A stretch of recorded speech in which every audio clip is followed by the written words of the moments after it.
अस्सलाम वालेकुम मेरे परदेसी भाइयों, उम्मीद करता हूँ आप लोग खैरियत से होंगे। आज के इस वीडियो में आप लोगों को बताऊंगा कि सऊदी अरब में लेबर लॉ जो होते हैं आर्टिकल 40 उसके बारे में आप लोगों को बताऊंगा। और देखिए यहाँ पर आपको बताना चाहूँगा, इस कानून में कहीं नहीं लिखा हुआ है कि कोई गैर मुल्की सऊदी अरब के अंदर काम कर रहा है और वो छुट्टी जाना चाहता है तो उसका जो कफिल है या कंपनी है उसके छुट्टी आने जाने का टिकट या पैसा कंपनी देगा। इस कानून में कहीं नहीं लिखा हुआ है। लेकिन किन किन गैर मुल्की लोगों को जब वो छुट्टी जाएंगे तो आने जाने का टिकट देगा कंपनी, इसके बारे में बताऊंगा आप लोगों को। इसके अलावा आपके जो हकामे का फीस है या री एंट्री वीज़ा का फीस है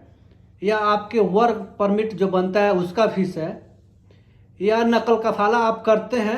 उसका फीस। इसके अलावा खुदा न खास्ता किसी गैर मुल्की की मौत हो जाती है सऊदी अरब के अंदर काम करते हुए,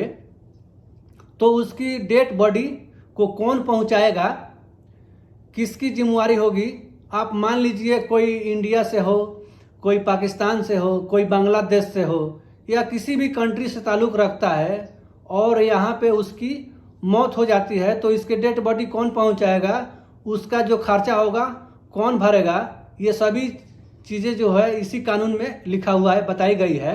जो सऊदी अरब लेबर लॉ आर्टिकल 40 है इसी में सब कुछ लिखा हुआ है। तो इस वीडियो को शुरू से लास्ट तक जरूर देखिए ताकि आपको अपने हक का बारे में मालूम चल सके। क्योंकि बहुत मर्तबा ऐसा होता है कि सऊदी अरब के कानून में जो लिखी हुई ही नहीं है और अपने कफिल या कंपनी से लोग झगड़ा करने लगते हैं कि वो मेरे को दे दो। लेकिन इसके अलावा सारी ऐसी भी चीज़ होती है जो आपका हक बनता है। अगर कंपनी या कफिल नहीं दे रहा है तो आपको, अगर फीस नहीं दे रहा है, उसका खर्चा नहीं उठा रहा है, तो काफ़ी ऐसे गैर मुल्की हैं मेरे भाई जो उनके इस कानून के बारे में मालूम नहीं है, इसके बारे में मालूम नहीं है या वो डरते हैं। तो यहाँ पे जो आप देख सकते हैं लिखा हुआ है, सऊदी हुकूमत ने आपको यह हक देती है कि मान लीजिए आपका कफिल या company Saudi labour law article 40 में जो चीज़ें लिखी हुई है इसके बारे में पूरा नहीं कर रहा है, जो जिम्मेवारी है वो पूरा नहीं कर पा रहा है आपका कफिल या कंपनी, तो उसके खिलाफ आप लीगल एक्शन भी ले सकते हैं। इस वीडियो को आप अपने दोस्तों के पास ज़रूर शेयर कीजिए कि आपके दोस्त जो हैं वो आपको मालूम चल सके वो अपने हक के बारे में, जो सऊदी अरब के अंदर जो लेबर लॉ आर्टिकल 40 है उसके बारे में भी मालूम चल सके वो क्या क्या कर सकते हैं। तो चलिए वीडियो को स्टार्ट करते हैं। वीडियो स्टार्ट करने से पहले एक छोटा सा रिक्वेस्ट है, अगर मेरे यूट्यूब चैनल पे आप नए हैं तो मेरे यूट्यूब चैनल को लाइक और सब्सक्राइब जरूर कर लीजिए कि जो भी मैं वीडियो डालूँ वो आसानी से आप तक पहुँच सके। मैं जो भी वीडियो अपलोड करता हूँ सऊदी अरब के लेबर लॉ या कानून के बारे में या जो नई खबरें आती है गैर मुल्की लोगों के लिए, वही इस चैनल पे लेके आता रहता हूँ। तो चलिए वीडियो को शुरू करते हैं। दोस्तों, सबसे पहले बात बताना चाहूँगा कि आपको सऊदी अरब के आर्टिकल लेबर लॉ 40 के बारे में, जिसमें लिखा हुआ है कि जो हकामे का फीस है वो कंपनी आपका भरेगी और जो आपके सऊदी अरब के अंदर जो वर्क परमिट बनता है उसका जो फीस है या पैसा या रियाल है वो आपकी कंपनी ही भरेगी। इसके अलावा ये भी कहा गया है कि अगर कोई छुट्टी अगर वर्कर जाता है री एंट्री वीज़ा पे तो उसकी छुट्टी का फीस कंपनी या कफिल देगी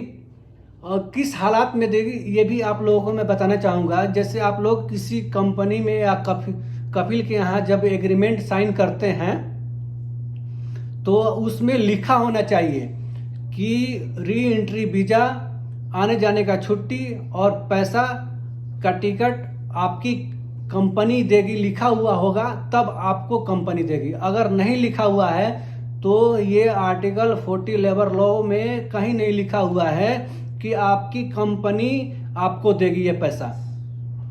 आप किसी भी एग्रीमेंट पे साइन करते हुए अगर आप देखते हैं कि मेरी एग्रीमेंट पे कि ये आने जाने का टिकट का पैसा लिखा हुआ है तो आप साइन कीजिए, नहीं तो अगर नहीं लिखा हुआ है तो आप उस पर साइन मत कीजिए। नहीं तो ये आर्टिकल 40 में सऊदी लेबर लॉ आर्टिकल 40 में नहीं लिखा हुआ है कि आपको कंपनी आपको टिकट देगी आने जाने का पैसा। अगर मेरे परदेसी भाई बहुत हैं जो पढ़े लिखे नहीं हैं, अगर आप लोग पढ़े लिखे नहीं हैं तो आप लाजिम अपना किसी जो पढ़े लिखे हैं आदमी उससे लाजिम अपना एग्रीमेंट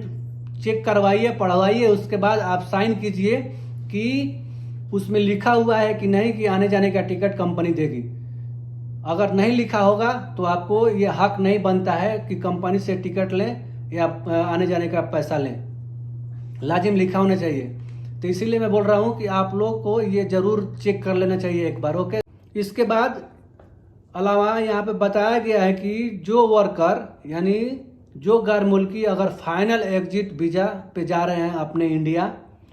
तो इस आर्टिकल 40 में लिखा हुआ है कि आप उस कंपनी से अपने 2 साल काम कर लिए हैं, 1 साल का एग्रीमेंट हुआ है या 2 साल का एग्रीमेंट हुआ है, पूरा एग्रीमेंट अगर आप कर लिए हैं, फाइनल एग्जिट जा रहे हैं, अगर खरुच निहाई अपने घर जा रहे हैं, तो अगर कंपनी को छोड़ के जा रहे हैं यानी कि कफील कंपनी को छोड़ के जा रहे हैं, तो उस टाइम पे आपको कफील या कंपनी आपको टिकट देगी जाने के लिए। इसके अलावा लेकिन इस कानून में कहीं नहीं लिखा हुआ है कि आने जाने का कफील या कंपनी टिकट देगा। इसके अलावा आप लोग देख सकते हैं दोस्तों, दूसरे नंबर पे सऊदी अरब जो नए वीज़े पे आते हैं यानी सऊदी में जो नए वीज़े पे काम करने के लिए आते हैं, उनके लिए बहुत से लोग बोलते हैं कि मैं इस कंपनी के साथ काम नहीं करूंगा, इस कफील के साथ काम नहीं करूंगा, मेरे को अच्छा नहीं लग रहा है, मेरे को घर जाना है। और साथ में अगर कंपनी से बहुत से ऐसी बात होती है, लेकिन ऐसे भी बात होता है कि सऊदी में काम करने वाले लोग अगर सऊदी आपको बुलाता है काम करने के लिए, उस कंपनी में अगर काम नहीं कर पाते हैं या कॉन्फिट हो जाते हैं, उसमें अगर 3 महीने का आपका वीज़ा लगता है, 3 महीने के भीतर अगर आपको चेक किया जाता है, अगर आप चेक करते हैं कंपनी को और कंपनी आपको चेक करती है कि आप काम कैसे करते हैं, अगर काम अच्छा करते हैं तो आपको कंपनी रखेगी। अगर नहीं हुआ, आपसे अनफिट हो गए काम करने में, तो आपको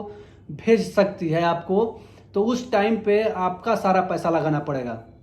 जो भी खर्चा आएगा टिकट का, जाने का, वो सारा टिकट आपको लगाना पड़ेगा। इसके अलावा ये नकल कफाले के बारे में बताई गई है कि आर्टिकल 40 में कि जितना भी आपका पैसा लगेगा, मतलब जितना आपका जो पैसा लगेगा नकल कफाले का या हकामे का, सारी कंपनी देगी, सारी कंपनी का है। जब आप पहली बार कहीं कंपनी में अगर आप नकल कफाला कराते हैं तो 2000 रियाल लगता है, 2000 रियाल। अगर दूसरा बार कराइएगा तो 4000 रियाल लगता है, और तीसरा बार कराइएगा तो 6000 रियाल। जितना आगे बढ़ते जाएगा उतना हर कफाले पे आपको 2-2 हज़ार रियाल बढ़ता जाएगा। तो जितना भी अगर हकामे का फीस हो, आपकी नकल कफाले का फीस है, वो सारा कंपनी का भरना पड़ेगा, वो सारी कंपनी देती है। इसके अलावा 4 नंबर पे बताया गया है कि खुदा न खास्ता, इस आर्टिकल में 4 नंबर मतलब 4 नंबर पे लिखा हुआ है कि खुदा न खास्ता किसी गैर मुल्की की मौत हो जाती है सऊदी अरब के अंदर काम करते हुए, तो जहाँ से आप वीज़ा लगाए होंगे, या दिल्ली से लगाए हैं या मुंबई से लगाए हैं या कहीं भी से लगाए हैं, आप किसी भी कंट्री से लगाए हैं, मतलब तो वहाँ तक आपको डेड बॉडी पहुँचाने के इस कानून में लिखा गया है कि वहाँ तक आपका डेड बॉडी सिर्फ आपका जो होगा वो कंपनी पहुँचाएगी। लेकिन जैसे दिल्ली से आप वीज़ा लगाए होंगे, तो आप सऊदी अरब में अगर किसी गैर मुल्की की मौत हो जाती है वर्कर की काम करते हुए, तो उस कंपनी के डेड बॉडी को सिर्फ दिल्ली तक पहुंचाएगी। इसके अलावा अगर घर जाना चाहें तो वो नहीं भेज सकती है, इसलिए कि उसमें डेड बॉडी सिर्फ अगर लिखा हुआ है कि आप दिल्ली से वीज़ा लगाए हैं तो दिल्ली तक ही लेके जाएगी। ओके, तो अगर बहुत सारे ऐसे गैर मुल्की मेरे दोस्त हैं या भाई हैं जो यहाँ सऊदी अरब में काम करते हैं, तो अगर किसी भी कंपनी में काम करते हैं तो घर जैसा उनका अगर व्यवहार बन जाता है काम करने के लिए, तो उनका कफील या कंपनी उनके घर तक भी डेड बॉडी पहुंचा सकती है, पहुंचा देती है, अपने घर जैसे हो जाता है तब नहीं।